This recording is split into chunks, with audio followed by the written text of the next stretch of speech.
All right. Well, hello everyone. This is the 4099 podcast coming at you once again. Um, and we have today a very, very special guest. Oh man, I mean, I'm just thinking of an introduction, but does he even need one?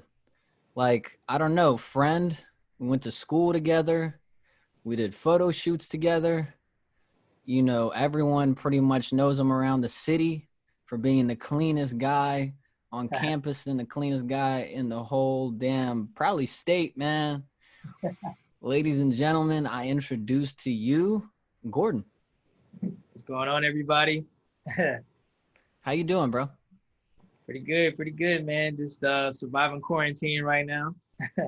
For sure, man. I mean, hasn't it been crazy? I just kind of want to uh run down with you, like what have you been doing during quarantine to kind of, you know what I mean, just stay in tune with yourself and not lose your mind, because you see a lot of people out here, especially when it first started, Yeah, with all the restrictions and all of that, kind of like freaking out and not really knowing what to do. yeah, man. Yeah, it's funny when it first broke off, bro. A lot of people were kind of like downplaying it a little bit, Yep. and at first I was kind of like, what's really gonna happen? And I started getting like reports from like different like brands that I follow in other countries, and they were just talking about how serious other countries are taking it. And I was like, oh man, I think this thing is like really about to hit the U.S. hard. Mm. So I kind of started getting on the wave early, man. I started buying masks and getting masks from different people. And honestly, man, just to like kind of survive the quarantine, bro, I started changing up my diet, started eating like vegetables, growing my own food at the Oh same time. man, Yeah, bro, I kind of took it real serious. I was you like, were man, prepared for it. we got to stock up. Yeah. You probably getting what you were getting, like the some people I seen some people, like the doomsday preppers and stuff like that. Yeah. I seen them get all Yeah. kind, like, the canned foods and, load up on that's when the toilet paper crisis started, man. Yeah. Honestly, the only thing I did not predict was toilet paper. That was so Of all wild. the things, I did not catch the toilet paper one. I was, Do you still understand? Like, listen, I get it. I understand the toilet paper thing, man. Like, people, you know what I mean, like to stay clean down there. I get that, but why so much toilet paper, man? I don't know, man. I think everybody should just invest in a bidet. Yeah, yeah, yeah. Really. I mean, That's it's how so you much save toilet simpler. paper. Right, right, right, right, right. Oh man, take it like the Japanese do. Yeah, dude. Yeah, dude. Oh Word. man. So, we were talking a little bit before, we started recording and stuff like that, and you said that you moved into a new space. Yeah, Um, man. so just so, like, first of all, let me go ahead and, you know what I mean?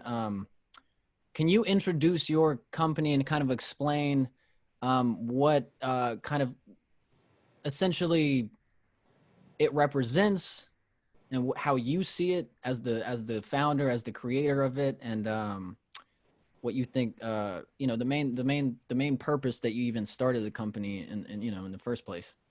Definitely. Yeah. The name of my brand is ROOLÄ. ROOLÄ stands for rule over our lives every day.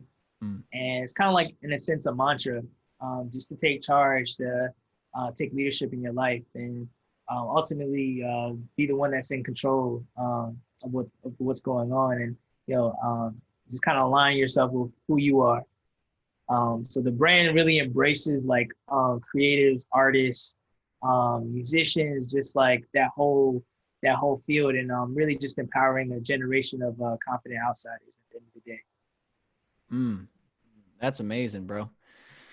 Yeah, I just wanted, because a lot of times, you know what I mean, people, see the logo and see the brand, and you know what I mean, I got a lot of people saying roll, I got a lot of people saying all kinds of weird shit, you know what I mean? Yeah. But it is roulette, just to clarify. Yep, Roulette. And And when did you start roulette? yeah, well, I kind of at first Roulette was almost a sense a stage name I would use when I would do like spoken word. Mm. That's just kind of like one of my spoken word pieces I used to do. I would kind of end it off with just saying Roulette. Then eventually I kind of started taking that as like an artist name, and then it started becoming a brand. So over time, it just evolved. But I really started branding Roulette in 2015.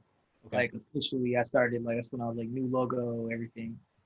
And then I just started just keep going on from there. Right, right, right. Um, that's cool, man. So like I was first introduced to the brand because I don't know if you I don't know if do you know Dallas?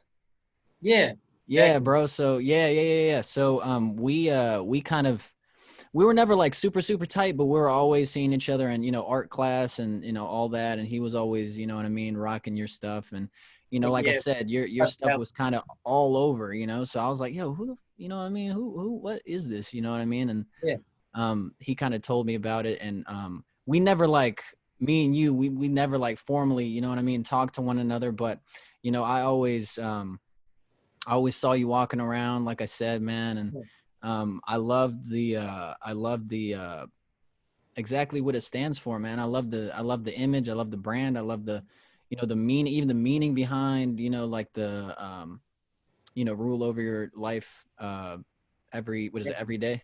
Yeah. So everything. every day, man, because it's a thing. I feel like that's important to mention. It's like, you like a lot of the time we get so, self-absorbed, you know what I mean? And, we kind of just go into autopilot, you know what I mean? And I feel like, we need to slow down sometimes, and we need to kind of start analyzing the way we think and start analyzing, even the people we talk to and the things that we look at. And that's like that form of thinking, right, is essential, and essential to have every day. It's like a practice that, you know what I mean, it's something that you have to build over time to have that muscle memory, right? Yeah, So yeah, man, I fell in love with that, everything about it. Just curious, what kind of got you into, fashion, and even like, looking into fabrics and textures, and, the artsy, as they call it, the artsy things. yeah, man. Well, I mean, I guess I can split it up into like three major parts. Hmm. So like I guess I'll start with like my childhood and then teenage and then where I am now in my For adult sure. years. Please, man. Um, but as a child, man, I used to go to a uniform like school like let's see, was it no middle school. I used to Middle go to school. uniform middle school. I'm actually from Baltimore, Maryland. Originally, I was born out there, and I went to middle school out there called I went to a middle school called Roland Park Middle, Okay. and everybody had to wear navy blue, Oh man, polo with the khaki slacks. bro, I already And know. because, yeah, bro, and because in Baltimore, if you had like really nice like kicks, like some new Air Forces or stuff, like kids will rob you like out there for wearing them. So we all had to wear like a one color like shoe. It had to be like I think it had to be like a black shoe or something like that, or brown like loafers. Like, that was it. Like you couldn't wear anything else. Right. What were you rocking? Yeah, man. So I mean, I was just rocking like I was real basic, bro. I was just rocking like the typical like your parents would take you to like Walmart and get you the Port Authority Yep. polo with the I know slack. all about that too, bro. Trust me. Yeah, man. Oh, you got the T, yeah. Hey, just so Oh, everyone good, bro. knows, man. Good. Bro, Yeah. that's funny. I did not have that T, but I'm getting sidetracked. I'm gonna come I'm gonna come back to that. Yeah, yeah. But yeah, man. So I was coming from like a uniform school, and like in 2007, my mom decided that she wanted to move to Charlotte. Hmm. So we ended up moving to Charlotte, man, and I ended up going to high school at that point, and that was the first time I was actually able to like wear regular like clothing, outside of just like school and stuff. Right, the So I had uniform to get thing. a whole new wardrobe, bro, because it's like I still had all my northern stuff, and it wasn't as cold as it was up north, compared to like down south, Right, right, right. where down south it Yeah, was like because it gets really, hot as hell, man. yeah, Today's a exactly, perfect example. for real, like 85, 90s, be hitting Oh, down here and up there. It's like cold, so you got to have your jackets and your thermals and stuff like that. yep. So I came down, I had to get a whole new wardrobe. So like my mom, she had so many friends and stuff, and so many friends that had kids, so they would just get hand me downs. Hmm. And it's funny, I was just talking to a friend about it earlier today. I was like, man, like I've been sustainable since I was a kid, like because Right. my mom's always was giving me like the hand me downs, or the Goodwills. Yep. So going into high school now, in my teenage years, you know, I'm not like the best dressed yet. I'm still like a freshman, sophomore in high school. Mm-hmm. So I don't really know what the latest trends and styles are right now. I'm still like wearing my dad's like long polos, XL that Yeah. stretch to my knees. Yeah, yeah, yeah. You know, I'm wearing like baggy clothing. Looking like Wayne and you know what I mean, early Right. 2000s. Exactly, man. I'm like, my style is like dated, bro. I Mm. was so dated, you know. So you know, I just started kicking out with like some like new friends, meeting people from down south, and you know, they're just putting me on game. Like, yo, this is like Johnny Cupcakes. This is like Zoo York. You Yeah. know what I'm saying? Like, yo, it's Mark Echo. He has his brand, Mm. Complex Magazine. And I'm like learning all about like streetwear and like essentially where it all came from. And man, I started like updating my style, bro. So I mean, I still was doing the hand me down things, but I would just go to Plato's and I'll be looking for these brands. I'll be like, all right, well, where's this? Like, oh, this is Nike. This is like a Spike Lee hat. I'm Mm. like starting to find like, you know, rare gems. Yeah. And I would just go back to school like styling and profiling, bro. And Mm. this is like 2000, I guess like 9, 10, and like Urban Outfitters was at its prime back then, bro. Yeah. Like that's when Urban Outfitters was like good before like people really started catching it, Right. catching on. Yep. Like you get the Stussy out there, you get like all that in Charlotte, like South Park Mall. Mm. So yeah, I started copying. Me and my homie, we started copying like all these. Like we would save our little money from like our little square jobs, and we would just like buy like Stussy tees and hats and stuff. We just get real fresh and come to school. People like, dang, like, where'd you get that from? You know. Yeah, yeah, yeah. So then like That was probably like not to cut you off or anything, but that was how did that feel coming from, you know what I mean? Coming from, I mean, would you say you were confident wearing, you know what I mean? The hand-me-downs and stuff like that. Did you still find, that like internal confidence still wearing those clothes and did you feel good about it? Or did you feel like it was, you know what I mean? It was forced and you weren't really comfortable in it. And how was that transition from, from that to, you know, rocking the stuff that you actually want to wear or started actually wanting to wear? yeah, man, that's a good question.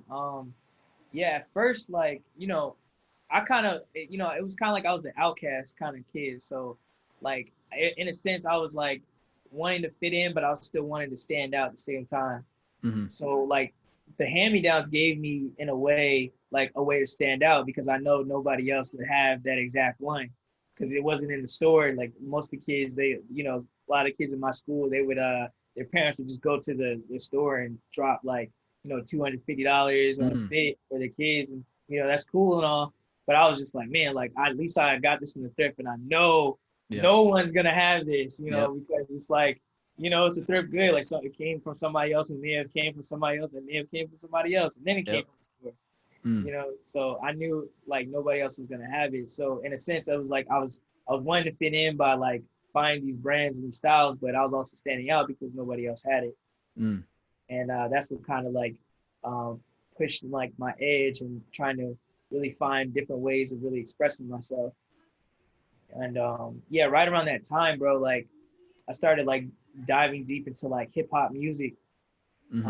My parents, they were like really more traditional. They like jazz and like I say Yep. like man, with New Jack Swing, you know, Mm-hmm. the genre Teddy Riley kind of came up with. So they were playing like the old school songs like Just Got Paid, It's Friday Night, like, you know what I'm saying? Yeah. Yeah. Yeah. So Yeah. my dad, he didn't really like me listening to hip hop like that because he was just like, man, stuff like that old school vibe. You know, he would always go there with me. Yep. Um, Yep. so Yep. when I was in high school, I was introduced to like Lupe Fiasco, the Cool, man. Wow. What an era, man. Oh man, like dude, like, and that's the thing, bro. And you'll hear me talk a lot about it, but like I always relate music to fashion. Mm-hmm. I'm gonna probably be playing back and forth with that this whole time. But yeah, that Lupe Fiasco, the Cool came out, bro, and that like flipped the lid. I was like, whoa, like I actually even go as far as saying like Lupe was like the original like hype beast, like Yeah. kid. Like he was like the first, like one of the early ones, Bro, a you lot know, of along with people, like Pharrell and Kanye. yeah, I was gonna say a lot of people, like I mean, you said that perfectly, bro. A lot of people overlook Lupe and they look to, you know, Pharrell and, you know, Kanye, maybe Pusha, you know what I mean? Yeah. But, you know, Pusha T for those that don't know.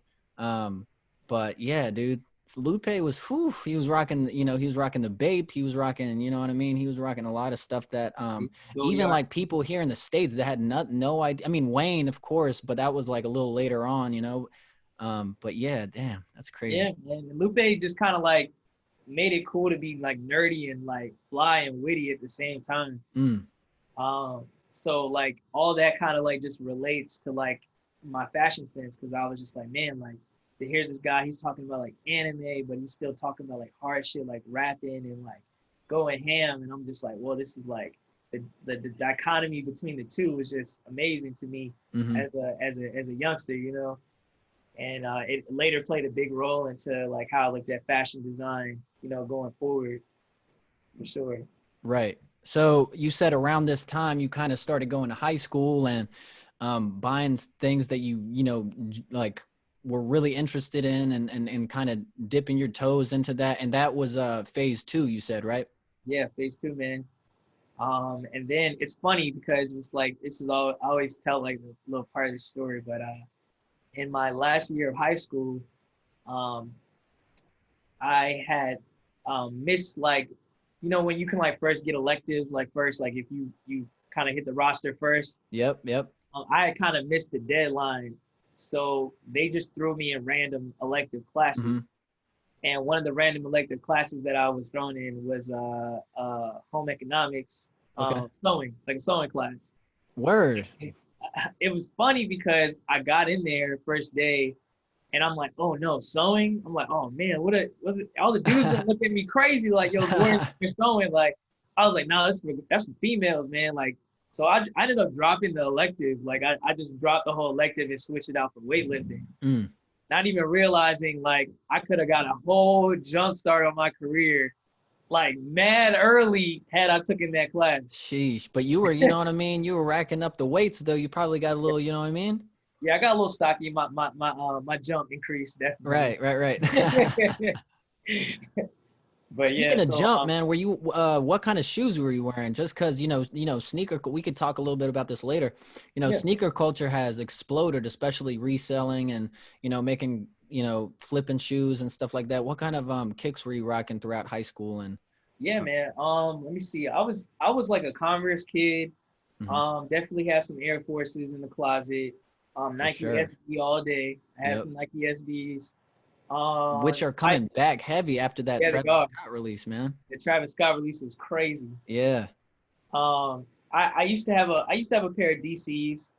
Mm-hmm. I was kind of like that skateboard kid that wasn't really skating, but I was like still around all the skaters. Right, right, right. Yeah, Fascinated by the culture. right.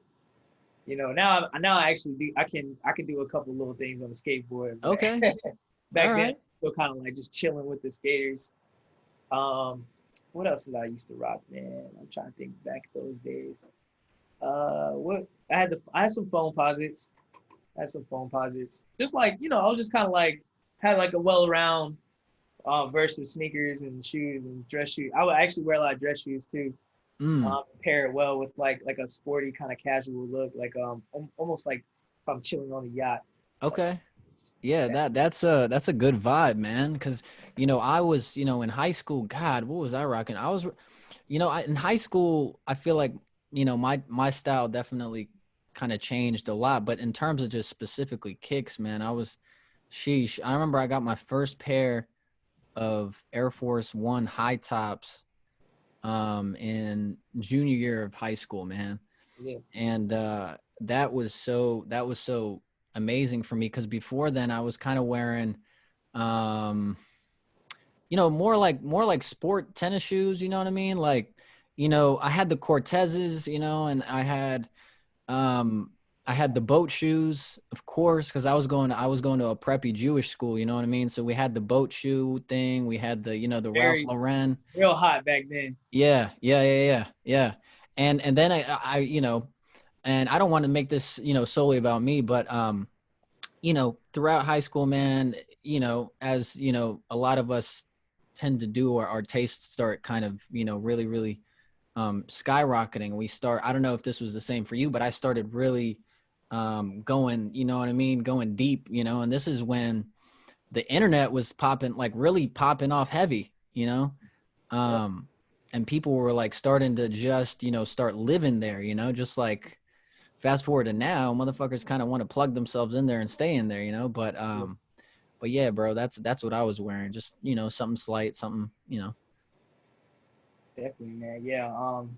Yeah, man. I mean, even like when Kanye dropped "My Beautiful Dark Twisted Fantasy," bro, Oh my God. that made it like, yo, I have to enter the luxury level now. Yeah. Like, yeah, that South Park photo, man. Like, Yeah.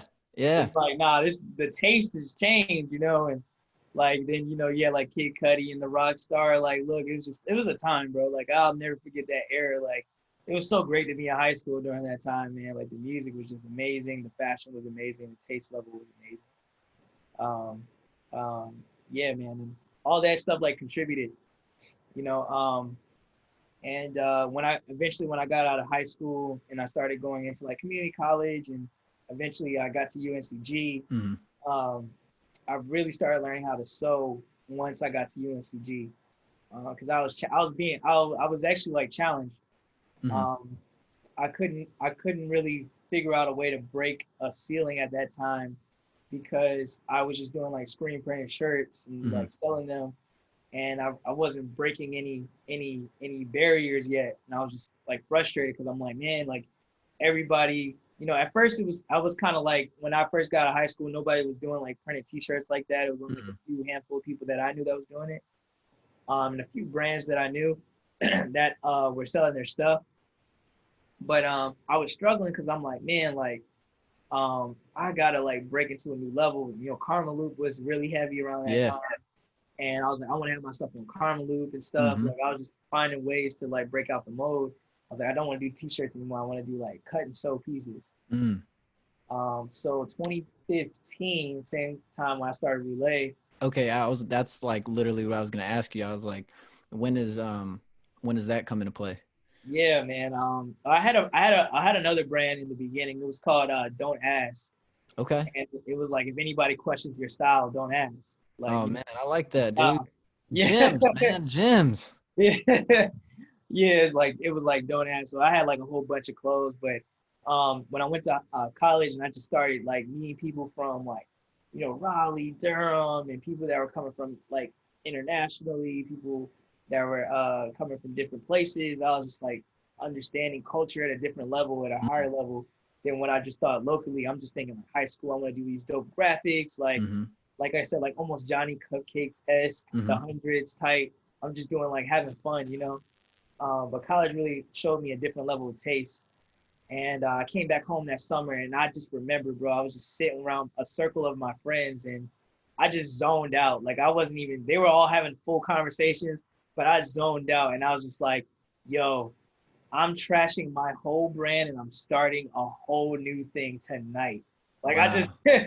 it was crazy. I just had this crazy epiphany, and I was just like, "Nah, I gotta change this whole thing around." Like I'm more mature. Like I'm entering new levels of space, so I gotta Bro, change. that I feel like that's like a such a vital point in just a human being's life to have that kind of epiphany, because a lot of the time we get stuck in the loop, like what we're talking about when this interview first started. We get stuck in that loop and we go through the motions, but having that moment of clarity, having that enough bravery to even admit to yourself, like, I'm trying to reach another level, and in order to do so I got to I got to just start from scratch all over again. I got to Yeah, start from brick number one, you know what I mean, and lay that foundation down. What do you think in that experience that you had just being around your friends, and what do you think got you up to that, the pinnacle of clarity? You know what I mean? Was it like in a combination of just being in school and being around just so much different kind of culture and seeing so many different brands? Like, what got you out of that, that never ending loop, you think? yeah, man. I just say like that just being challenged. I was at a point where I was like, man, I'm not being challenged enough anymore. Mm, Like I said, like everybody's kind of just doing screen printed shirts, and mm-hmm, I was just like, man, like I gotta separate myself because it's not just about like putting a dope graphic on a shirt. And But do you think sorry for cutting you off, brother. yeah, Um do you think that do you think that you wanted to become more intimate with your art because you know screen printing you kind of make if not a lot of people know about it, you make a graphic, right? And what usually happens is you bring the graphic to a screen printer, or if you have a screen printing machine, that's what you do. You plug that graphic in there and the machine just goes ahead and it stamps the design onto the t-shirt, right? After you obviously get the, you know, get that, it's a screen print, right? So you put the print on there and it just kind of prints it right on the t-shirt. Do you think that you were kind of tired of that very kind of mechanical process and you wanted to get more intimate with your art and actually hold the garments, hold the textures, you know, hand sew certain parts of it? Do you think that was also kind of like a thing that you were very conscious of? Or yeah, man. And I mean, especially around that time, I mean, we're talking like this is like, well, 2015 is when I started sewing, but like I started thinking more differently when I started like just watching certain interviews. Like I remember mm, when 2013 hit and Kanye dropped the Yeezus album, yeah. and he was pretty much going on this like speech, man. He was just dropping gems. He was like, "Bro, t-shirts, all we get is t-shirts," you Mm, know, and that just stuck out to me. I'm like, yo, he's right. Like we got different taste levels of like what a pocket should be, where a pocket should be, you know, how long the sleeve should be. Should they stop at your cuff or should they go over your hand? mm, You know, are we wearing joggers? Are we wearing like more form fitting things because we're on the go now more? mm, Or, you know, it's like times are changing than just the typical like average suit. Like no one's wearing the Steve Harvey suits no more. Like right. you know, like Right. people are wearing things that are fitting and can show different aspects of their personality. And that's where my challenge was. I was like, I want to show more of who I am rather than just a shirt and a really dope pair of like pants. Mhm. Um, so my challenge was how do I like take like my style from like the thrifted goods that I've been, you know, getting, and how do I like implement those things into my brand? And ultimately, it was like one of my greatest challenges. In that summer, I went back home and I actually learned how to the beginning phases of my sewing from my sister. Mhm. My little sister, she took that same sewing class that I dropped. Oh She ended my up taking God. that class with the same Wow. exact teacher. And you Isn't know, it ironic how life works like that? yeah, it's funny, man. You gotta laugh at life, man, because life just it just makes you laugh. You know, that same teacher taught my sister how to sew, and pretty much the lessons that she learned, she taught me. And that summer, man, I must have made like 15 pieces, bro. Like just going to the thrift store. I went to Value Village. I went to Goodwill. I got baseball jerseys. I got like old denim dresses and Wow. corduroy like jackets, and I was just cutting it up, man, and sewing it into this different stuff.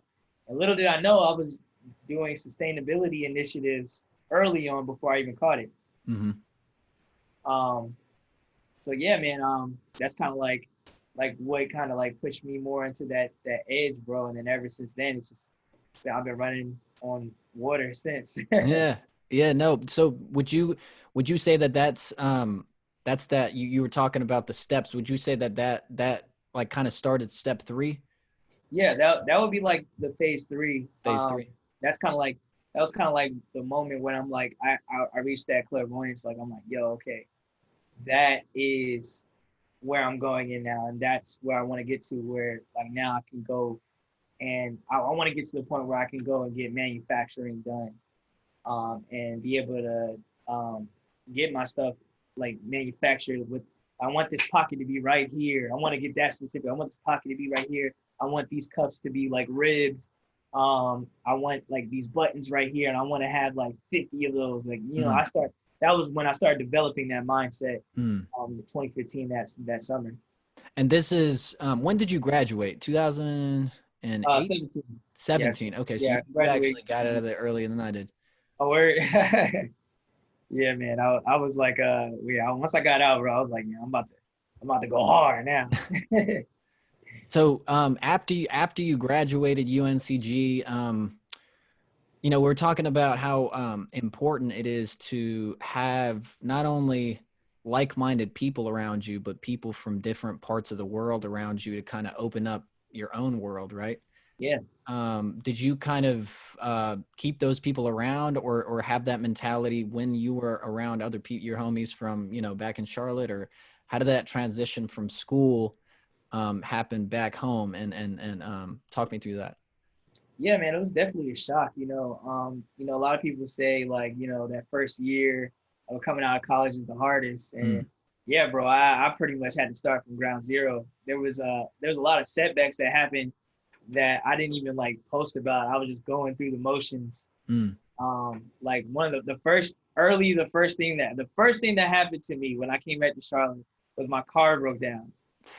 And I got pulled over while I was moving all my stuff from Greensboro to Charlotte, and I got a ticket. It was just Oh so much man. stuff that, I went to court. It was just so much stuff I was dealing with, like behind the scenes that Mm-hmm. nobody even really knew about. I even say that was probably like that first year coming back home was probably like one of the most lowest points that I had got to, just like emotionally and just like moving around physically. I was just drained, bro. Like that 2017, the end of 2017, 2018 year. But at the same time, I was still keeping my head strong. Like I was like, all right, I'm going through all this, but like, let me at least try making something. I didn't have a job that during that duration of the time. So I started working on a project called the 48 Bag Challenge, and Yeah, that's I actually was I what I was met there you. around. Yep, Yeah, yeah. that's when we linked up. Yeah, exactly, man. So I was working on while I was in school, I was actually doing summer school at UNCG Hmm. right when I graduated. Like I walked across stage and everything, but I still had to take one more summer class to Hey, to you get were my, you my were degree. you were lucky enough to walk across that stage, bro. I Bro. actually, bro, I just graduated May, right? Oh wow, no, I didn't Yeah. know that. Yeah, so we didn't even do any of that. We were Oh, like you and me are right now. That's what the graduation was, man. wow. Yeah, Yeah. I was kind of curious, like, yo, how does this work? Because I seen different people do different things. Like some Uh-huh. people had their own graduation at their cribs. Some Yep. people got put their cap and gown on, got the back of the pickup truck. It's like I graduated, Yep. like Yep. Yep. But yeah, no, I was kind of wondering, like, yeah, how did that go? But yeah, yeah, man, like that's like yeah, like you said, like that's right when I met you, Mm-hmm. and I was working on it in summer school. And I started just thinking, I was like, man, like summer school's almost over. Like I'm about to get this credit and then graduate. Mm-hmm. I need to figure out like how I can sell some product during the summer. Like even though I know people aren't really buying clothes like that because it's hot, Mm-hmm. So I started thinking, I'm like, what can I do to get like some sales going? Because I was like, I didn't have a job because I was working at UNCG as a graphic designer, Mm-hmm. doing all the student organization like logos, flyers, Yep. visuals and stuff. So when school let out, like I didn't have a job. So I'm like thinking, I'm like, dang, like what am I gonna do? So I just had this idea. I was like, let me just start making bags because I know like a lot of my friends are like traveling. A lot of people are on the go. So what do you need the most when you're on the go? Oh, you need like something like to match the fit. You need Yep. something to, put your bags, your books in, like, whatever you're on the go with. And I was just like, yo, I need to start making like a variety of different like bags that people can travel with. And it was right on time too, because DJ Khaled was doing his thing too. So he was like, He was get the huge, bro. bag. Yeah. Yep. Yep. Don't play yourself. Don't play yourself, man. Get to the bag. So I was literally getting to the bag. And I brought that challenge out. And my goal was like, I wanted to do a bag I think my goal was like trying to do a bag every day. So 48 bags a day. Mm-hmm. Because some days I will really do like 3 bags a day. Okay. Um, but that would be like if I'm literally in my room the whole entire time, Right. like not leaving the crib, like not even to get a breath of fresh air. It's like, Just no, I'm on the grinding. sewing machine. Yeah, straight up. And I did end up knocking a lot out, but when I ended up moving back to Charlotte, I took a pause from the challenge, and I didn't think I was going to create it or finish it. But like I said, I didn't have a job, so Mm-hmm. that was literally the only thing that I had created for myself to do and a form of income. Mm-hmm. So I just started getting back to it, bro. Like once I got back into my mom's crib, I started setting it up. I like moved everything out. I was just like, man, needles on the floor. Out, Mm-hmm. bro, I was just going hard body making those bags. So I think by the time we shot together, Mm-hmm. I was already back in Charlotte, Yep. and I was working on the second wave of bags I was working on at that time. So I was in the 20s by that time. Mm-hmm. So yeah, we had shot those bags, and then went like the Navy over the next couple of months. I finished the whole challenge, and then ended up doing like 55 bags on top of that, or not, well, like 55 in total. Right, right, right. I did like 7 more bags on top.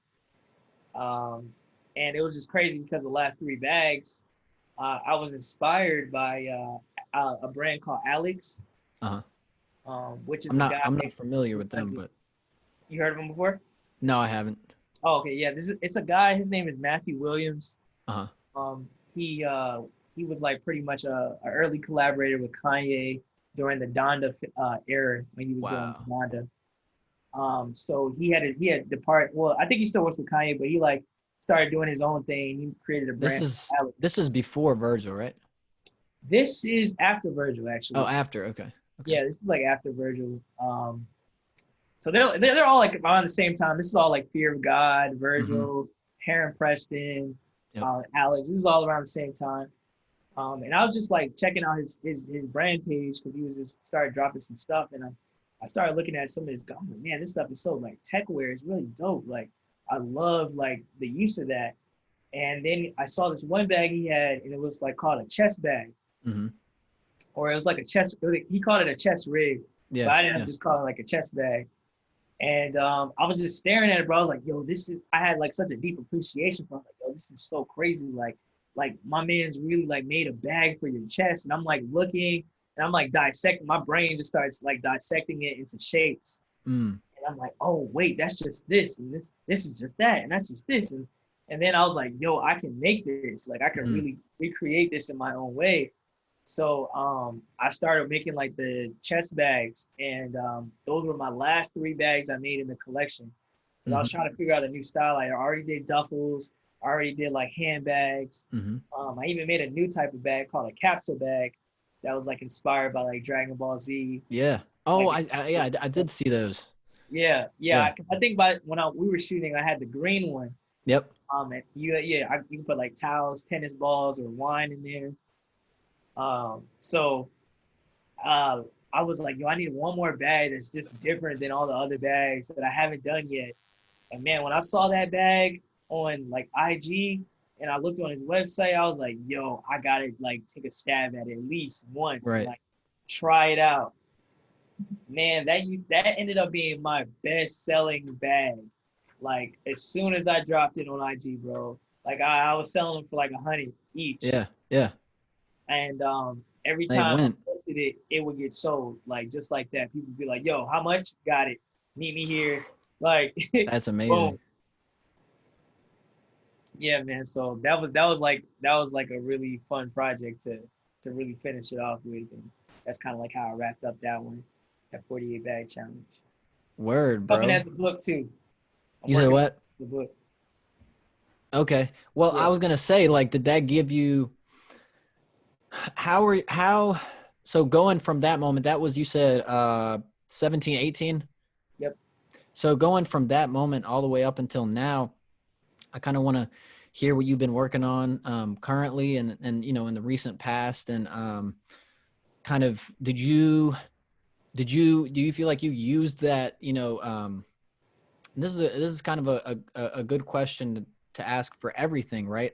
Every time you release every time you release something or have released something, do you use the feedback from people and whenever people buy as confidence to move on to something new, or to kind of stay on the same wave and kind of try to ride that wave and make that, like you were talking about the chest bags, right? You saw the positive feedback, you saw they were going fast. were you interested in doing the same thing and kind of replicating that success, or did you use that confidence to make something new, to, you know, like get out of that box and to really just, you know, because really, I mean, you're talking at a time, this is before the chest bag blew up, right? Like now everybody's wearing, you know, the chest rigs, the chest bags, the, you know, the little, you know, across the bag, you know, Prada, Gucci, everyone's making it, you know? So I want to kind of hear what you have to say about that.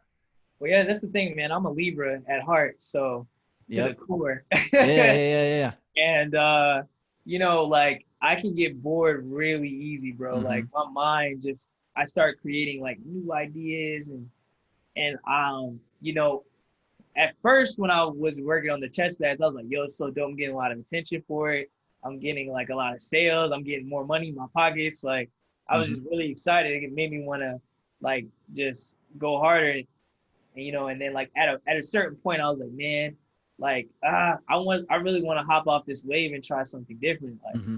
I want to because you know, like you said, like there's some people starting to wear the rigs and do fanny packs, and I'm like, man, I'm already off that. Like I want to do something different, Right. you know. So yeah, I think with me, bro, I love to be like challenged, and every piece that I make is like a challenging piece, and you know, it's really for me like I don't typically do things because like people might tell me like, oh, that's really dope, that's really dope, oh, that looks good, oh, that's good, you know, oh, that's fire, that's fire. Like kind of like once I post it, I'm already done with it, and I'm already like kind of actually even before I post it, I'm already working on like maybe 5 other pieces after that. Mm. And then Mm. by the time I post it, it's like, okay, yeah, I did this, like, yeah, by the way, and people are like, oh shit, like, you know, but like by the time I post it, it's like I'm already kind of like ready for the next like adventure, the next Mm. challenge. And I kind of look at like fashion, kind of like how Pharrell looks at like making beats for Mm. like artists. You know, I typically like kind of like wake up and I like try to like just feel how I feel and just like take a like a bird's eye view of like everything and what's going on, and I try to like look at what people need, and like okay, like right now we're in a space where people are really concerned about their health, Mm-hmm. and they're concerned about how they engage with one another and stuff like that. So what I've always been on is like utilitarian wear and tech wear. Yeah. So these are like just things that serve a ultimate purpose. Like it's not just, you know, you're looking good or like a lifestyle type of like look, but it's actually like something that actually can be beneficial or useful for you. You know, so I don't know if you saw my last post on my ROOLÄ page, but I made a pair of packable shorts. Yeah. Yeah. I did see it. Yeah, like some Yep. yellow packable shorts. So like, yeah, you're on the go, and I don't know, maybe you might be swimming for the day, or you might just want to like change real quick, but Yep. you can take this essentially this pack out. Is ironically I don't have it with me right now in the studio, but you could take this pack out and then like just pull or unzip it and then just pull out these shorts and like Mm-hmm. flip them inside out, and all of a sudden like boom, slide and you ready to go. That's a great idea. Yeah, man, and I just was thinking like just more designs like that, just more things that serve purpose. So where I'm at now with it is I've been looking more into like running gear, like um, things that you can like move and um, things that like shape more to your body and adjust to like your personal fitting. And yeah, I've just been having really like fun with that as far as like the space that I've been in. Word. So kind of like taking on that the approach of practicality, the approach where you can use something. It's not just, you know, it's not just like, you know, a t-shirt with a print on it, right? It maybe now you might turn that t-shirt with a print on it and throw, you know what I mean, a zipper in here, and you can put something in here, and maybe instead of using cotton, you use, you know, I don't know, waterproof or nylon or whatever, to kind of like for that article of clothing to serve multiple purposes for someone. Yeah, yeah, exactly, man. And I kind of take that. I take that more like personally. That's why I've been focusing more on like custom work for just different clients. Mm-hmm. Like people might see something I post and they're like, yo, I would like that. Then you can make something like that with like Mm-hmm. this shirt and this pair of jeans that I have, like cutting those up and like doing something. I'm like, oh yeah, you know. And that's just how my brain works. Like I like to collage fabrics in a unique way. I'm like, okay, I'm gonna try this textile with this textile, and then I'll pair that with some denim, Mm-hmm. and I just mash them all up, man, and just see what comes out of it.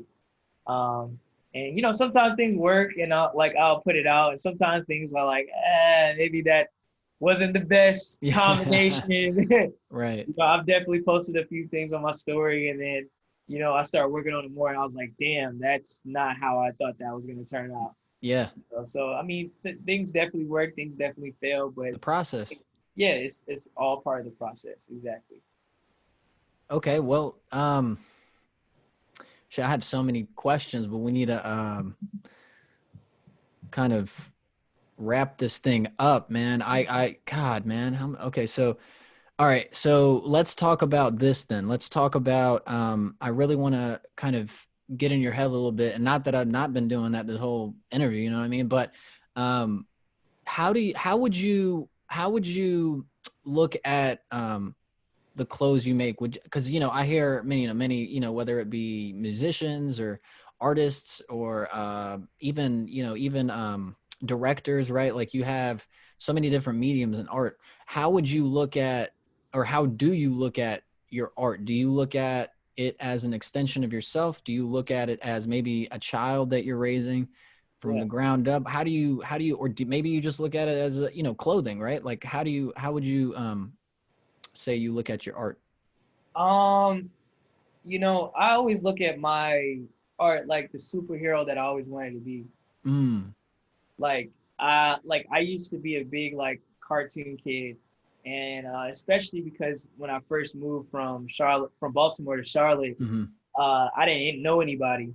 Mm-hmm. So I would just like be chilling, watching TV and stuff like that, man. And like I would like literally create like fantasies in my head about like the future and like, being like a superhero, like, and what it would be like. And I kind of look at my clothes like as if like each outfit is like a superhero costume, and like I'm using like the fit for something that day.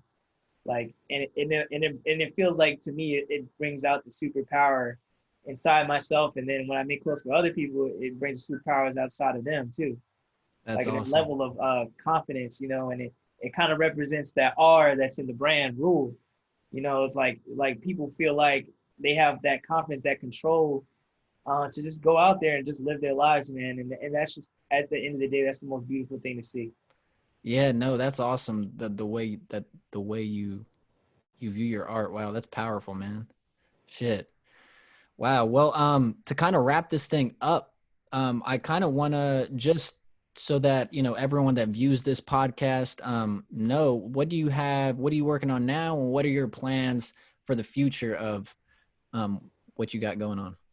Yeah, man. Yeah. Well, I'm working on a possible future collaboration with a big brand. Uh-oh. Uh-oh. I'm not gonna announce it quite yet, but Okay. yeah, a possible collaboration in the future with that. So I already made like I'm low key sitting on like low key I'm sitting on 3 collections right now. I haven't Wow. put out anything. I kind of sneak peek things on the story. Uh-huh. If anybody who's like looking at this podcast, if you follow me at ROOLÄ.co and just peep just check my stories out. That's all you got to do. Just check them out. You'll kind of see some things that I'll be hinting at. I'm really good at like sneak previewing things, and then I'll Yep. kind of like post the final product on like my actual page. Um, so yeah, there's that. And then as far as like other projects, right now I'm really focusing on my sustainability initiative. Mm-hmm. So that's called Renew, Rework, ROOLÄ. Yes, sir. You have the first official merch for that. That's the Earth Day tee. You can find it at www.roolä.shop. Yep, there you go. And it's organic cotton made out in Europe. So if you do buy it, there will be a shipping delay. We're working the kinks out, but But it yeah, does get to you, man. You know what I mean? I'm proof. So, yeah, sometimes you got to wait for greatness. My dad always says, Rome wasn't built in one day. right, exactly, man, exactly. Right, even the 16 chapels, Yep. Um, so yeah, and then with my Renew, Rework, ROOLÄ, that's again taking that same thing from me being a child, like getting the hand-me-downs, but instead I'm upcycling them, and now I'm turning the garment life cycle into something new. So now instead of like people just wearing the clothes out for one night and throwing them away or getting rid of them, now we can bring that thing back to life, and we can bring something fresh out of that. So um, a lot of the clothes that I've been making are just upcycled fabric or things that I've just found, like those shorts that I have posted. Hmm. Um, uh, I got like a hoodie, like a nylon yellow hoodie. Hmm. I deconstructed that, and I found the gray mesh from a bed, like a twin bed. What do you Oh call it? man. Like stretch. Like it's Yep. it's kind of something that held the mattress. Uh-huh. And so it was like this thick mesh material, and I was actually about my mom actually, she was about to throw it away because it belonged to like my little sister. Hmm. And I just looked at it, I was like, wait a minute, like this is really good mesh. Like you Yeah. throw this away. And she's like, yeah, just throw it away. And I'm like, no, no, no, no, no, no, no. Whipped it off, washed it, and then I was like, nah, I'm about to use this for something else. So yeah, that's how I ended up working with the shorts. But yeah, everything that well, not everything, but like whenever I kind of put something that I upcycle, it's gonna be part of that initiative. Like so, whenever I'm promoting um like something that's been reworked or upcycled, that's just gonna be the statement that's underneath the piece or the garment that this has been an official renew, rework, ROOLÄ project. So yeah, that's one of my upcoming projects. And then yeah, man, just making dope stuff, bro. At the end of the day, like I love like just the little things. Like I worked on some keychains, the Rody the Robot keychains. Yep, Was I like saw the last that. post. Yeah, Yeah. like I like little things just to keep me like feeling alive in it, bro. Like I don't want to just feel like oh this is just mandatory work, but I just like little things like simple as designing the box for the packaging or like making the keychains, doing stickers, and all that stuff to me like really matters. The details, the little small details, put it all together into that bigger picture. So those are like just things I just fanboy over still to this day. Yeah, no, a true artist, man. That's amazing how you really, I mean, a true artist, this is something my art teacher told me in school. A true artist really makes art a part of their life. You know, everything that they look at, everything that they experience. I mean, they try to find art in all the activities they do.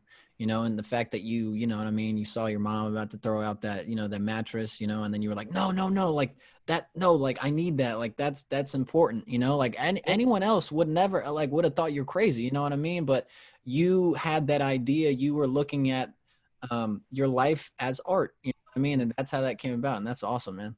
Yeah, man. Yeah, so if anybody out there has some upcycled clothing they want to get rid of or some fabric, Yeah, yeah. holla at your boy. So I was gonna say, now that we're wrapping everything up, please tell everyone once again where they can find you, Yeah, and if it's your moment to say anything to the people out there, I would love, and I'm sure they would love to hear something from you personally. definitely, man. Well, for one, you can find all my Instagram. You can find like my handles on Instagram. It's at roole.co. That's ROOLE.co. Then I'm on Twitter at roole_123. Um, and then let's see, my website is www.roole.shop. And you can find all that stuff on like my IG bio page. And yeah, if I were to say anything to anybody watching this, especially any inspiring designers, don't stop. Even if you don't have any ideas, just keep creating and let the work tell the story for you. Mm. Because ultimately, you're putting in your life and your experience into your work, and that's the greatest story of all time. That's amazing, man. What a powerful way to end this podcast, man. And again, I appreciate you really taking time out to do this and being punctual and kind of nobody's going to see this, but we had to walk through a whole bunch of hurdles to figure out the Zoom thing, and it was mainly for me, you know what I mean? So I appreciate it once again, bro. Yeah, man, no problem, bro. Thanks for allowing me to be on your platform, man. Great to talk to you Absolutely. again. Absolutely, bro. Yeah, like I said, we're going to have to do this again, man, and catch up again, and get a sneak peek into what you're working on in the future. Maybe by that time, whatever you got working on with that mysterious company, that big company, will hopefully be out in the public, and we could talk about that more. Definitely, definitely. Well, thanks again, man, and to all the viewers and listeners, thank you guys for joining us once again on the 4099 podcast, episode 12, and we'll see you on the next one. Peace.